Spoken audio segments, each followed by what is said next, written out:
Hi everybody, welcome back to Collecting Canadian Cavalry and Armour. I hope some of you guys out there are subscribing to this or at least liking it, or hopefully you've got some comments to make this a little bit better. Today we're going to look at buttons. And buttons are an interesting thing. Right off the bat, I want to tell you guys, if you find a uniform, don't go cutting the buttons off of there because it makes us uniform collectors crazy. Don't do it. But there's a lot of places you can find the buttons. Uh, at gun and knife shows, antique stores, that kind of thing. So trying to track down all the different regimental buttons for the regiments that belong to the Corps can be a challenge. And the nice thing is, like some of the rarer ones, you may end up spending $50 for a button, which, myself being a cheapskate, as you know, kind of makes me cry a little bit on my pillow at night. But if you want the complete collection, you got to keep doing it. And I don't have a complete collection yet, but I'm sure working on it. Now, again, reference material, guys and girls, right? This is the book that I use by a fellow named Eric Smiley, Buttons of the Canadian Militia, right? Army, Navy, Air Force, from 1900 to 1990, right? Just about everything is in there that you're going to want. Nice thing about it, he shows pictures of it, of the different buttons, right? And at the back of the book, he gives you kind of idea on the rarity. So definitely worth picking up if you're going to concentrate on buttons. I mean, obviously, but even if you're going to do a nice frame with the cap badge, collar badges, shoulder titles, add the button. Just makes it look a little better, kind of completes the thing a little bit. Anyway, good book, Mr. Smiley. Thank you for this. So let me show you the buttons that I have so far. And the way I was going to display these is I've put, well, you can see. And they're going to frame this when it's all ready. So here are the buttons that I have so far. Trying to, make everything easy, make it look very nice. And we're going to do close-ups of a bunch of these ones because we have some kind of rare buttons in here. But again, if you want to get into the collecting game, right, and do something like what the heck am I going to collect? Maybe you don't have room for the uniforms. Well, of course, I don't have room for uniforms right now, but it doesn't stop me. However, if you just want to collect something, you're on a budget. Buttons are a good thing to do. The nice thing about them, sometimes you really have to hunt for these little buggers, which makes it even more fun and interesting. So let's take a look at some of the rarer buttons, or some of the ones that are a little bit more hard to find, and some of the differences between the crowns. I know we'll show you the RCDs like to use a Guelphic crown, and they change over to the Tudor crown, and just different ciphers and that kind of thing makes us collectors crazy, but we like it too. Okay, we are going to take a look at three of the buttons for the Corps. Now this one for the Canadian Armored Corps, very nice button. You can see the Mark V tank on there, King's Crown. It's very similar to the buttons from the 1st Tank Battalion. And don't forget it said 1st Tank Battalion, Canada on it. But these are harder buttons to find now. I mean, I picked this one up, oh hell, had it been 20 years ago. And you can see the Tudor Crown RCAC, and then the one with the St. Edward's Crown. So here's a start, guys, with the Canadian Armored Corps buttons. Let's take a look at another one. Here we have a Victorian era button for the Governor General's bodyguard. And then from 1901 to 1936, they used this pattern here. After they amalgamated with the 9th Mississauga Horse, and we'll show you those buttons in a sec, they became Governor General's Horse Guards. So you can see the whole progression here from 1878 or 76 all the way up to present day. Now, talking about Mississauga Horse, remember those guys started off as the 9th Toronto Horse, and there is a specific button for those guys. I don't have it yet. And then we go to the 9th Mississauga. You can see the two different variations of that button. And don't forget, or I should say don't forget, but I know you guys know, and you don't forget this stuff, that they did amalgamate with the bodyguard in 1936, become the Governor General's Horse Guards, those wonderful guys out of Toronto, Ontario. Here we have a very unique button to the 2nd Dragoons.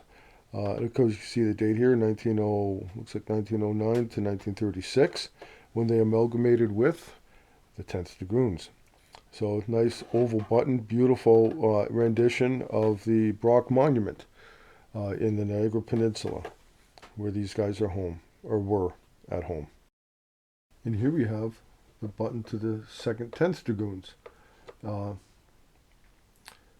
leading up. We had the amalgamation, everything else, and then of course they were re-rolled to artillery, and we lost another good regiment from the Corps. But anyway, here's a button for the 2nd 10th. Along with those buttons to the button to the 2nd 10th Dragoon, the 25th Brant Dragoons is how they originated, because you guys remember this from the previous episode when we started talking about these guys. So here's the original button from the 25th Brant Dragoons. It became the 10th, amalgamated with the 2nd, become the 2nd 10th Dragoons, and then became artillery. So there's one of the buttons for those guys. Here's the button to the 10th Queen's Canadian Hussars. Hard to find stuff from this regiment, especially the buttons.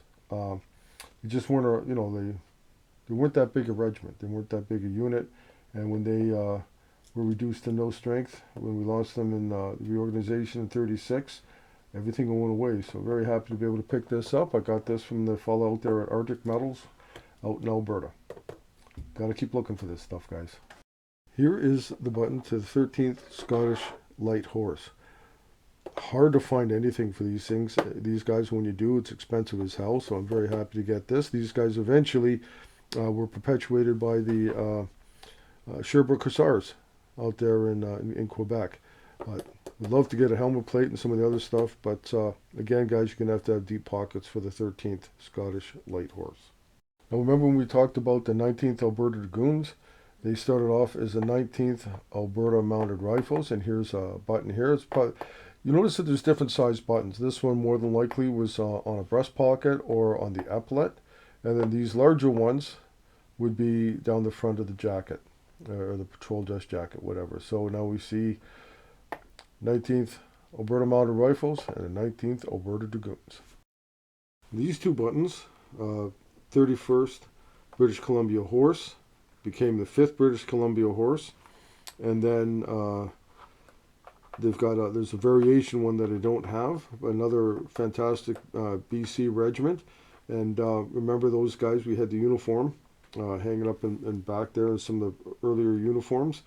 Really nice badges on these ones with the setting sun, and these guys became a searchlight unit in 1939, and again, lost another good unit. But some of these BC units, British Columbia Dragoons, British Columbia Regiment stuff, still good members of the Corps, and certainly happy to have them.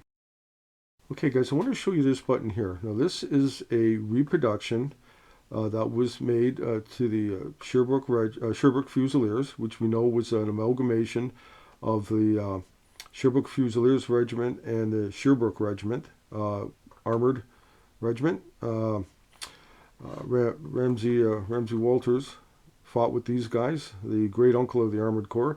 But I wanted to point this out because this was made for the reunion, and so we have to be careful when you're doing the collecting that you are careful when you're getting the buttons. So here's what the back of this we'll call it a reproduction, but marked William Scully here on the back. This was again done for the reunion. I'd like to thank my old friend Sergeant Major Doer out there in Sherbrooke Hussars for providing this button. Remember, guys, when we were doing the badges of the Princess Louise Dragoon Guards, this is the button for the 5th Princess Louise Dragoon Guards. It still has the old the interesting crown on there, or the tiara, I guess you would call it, or Corinth, and the Princess Louise ciphers. And here we have two different variations of the 12th Manitoba Dragoons. You notice there's just a plain buffalo on here, and this one actually says 12th Manitoba Dragoons. So this would be a jacket, like for the front of the jacket, and this for the pocket or the epaulette. Nice to have these two. So there is a story on the buttons of the Canadian Armored Corps. Like I said, some of these regiments had some very interesting, some nice little artwork on some of these buttons. They really, they put a lot of thought into it. Not all of them just use the cap badge. They played around a little bit, which is kind of nice.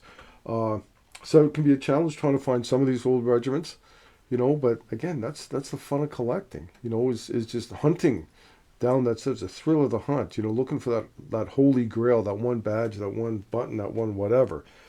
Well, I hope you enjoyed this, and I hope you learned something.